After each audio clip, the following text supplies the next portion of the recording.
మనం 3 eggs తీసుకోవాలి. 1 TSP vanilla essence తీసుకోవాలి. స్లో మీద వచ్చేంత వరకు బీట్ చేసుకోవాలి.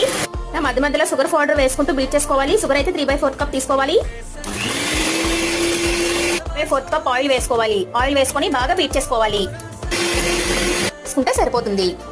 వెట్ ఇంగ్రీడియంట్స్ తీసుకోవాలి. 1 కప్ మైదా, 1 TSP corn flour, baking powder 1 TSP. దీంట్లో మనం బేకింగ్ సోడా వేసుకోవట్లేదు. ఇట్లా తీసుకొని బాగా కలుపుకోవాలి. 1/4 కప్ మిల్క్ వేసుకోవాలి. కొంచెం కొంచెం మిల్క్ వేసుకొని కలుపుకుంటూ ఉండాలి. మనకి కేక్ బ్యాటర్ అయితే రెడీ అయిపోయింది.